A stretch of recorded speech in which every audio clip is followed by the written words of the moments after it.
లోకానికి ఒక బీద బ్రాహ్మణ స్త్రీ రూపంలో వెళ్లడము, శ్రావణ పౌర్ణమి నాడు బలిచక్రవర్తికి ఒక రక్ష కట్టడం.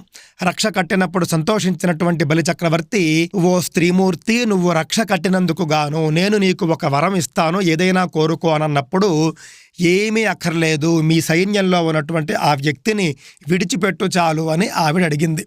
అప్పుడు ఎవరా అని చూస్తే మహావిష్ణువు. ఇద్దరికీ కూడా సాష్టాంగ నమస్కారం చేసి పూజ చేసి మరీ దంపతుల్ని సాగనంపాడు. అప్పటి నుండి బలిచక్రవర్తి ఎంతో రక్షణతో గొప్పగా చక్రవర్తిగా సామ్రాజ్యాన్ని పరిపాలించుకుంటూ వచ్చాడు.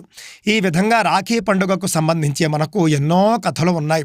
ఏది ఏమైనప్పటికీ కూడా శ్రావణ పౌర్ణమి నాడు రాఖీ కట్టించుకోవాలి. సాధారణంగా మొట్టమొదట రక్ష కట్టింది భార్య భర్తకు కట్టింది. ఇంద్రాణి అనగా శచీదేవి ఇంద్రదేవుడికి కట్టింది. ఆ తర్వాత మహాలక్ష్మి బలిచక్రవర్తికి కట్టింది. ద్రౌపదీదేవి కూడా కృష్ణుడికి కట్టింది అని అంటారు.